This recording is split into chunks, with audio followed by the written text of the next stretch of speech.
কোনসা ভাই হাউলের খবর রাহুলি বিরাট পুইরা গেছাল একবার কোন এটাই খবর আছে কোন ডাবানরা ফেস করতেছেন আবার কোন দিদি মাথায় টুপি হাতে গোবর কোনসা ভাই হাউলের খবর ভালোই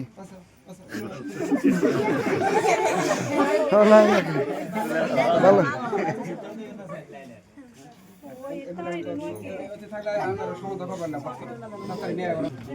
ওইটা গেছে গাইয়া ও তো কইরে এসে সব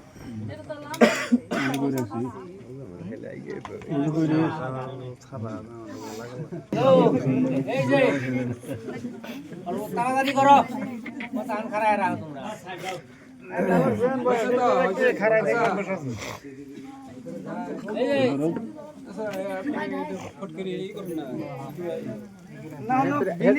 তুমি যাবার দেন নাকি যাবার দেন তাহলে যাবার দাম আঙ্গুরে যে খরচপাতি হইছে খরচ ফিরি না বিয়াবারে ফিরি না বিয়াবারে ফিরি না এর কারণে বস্তু দাম লাগে দাম আমরা আছে বিয়াবারে ফিরি না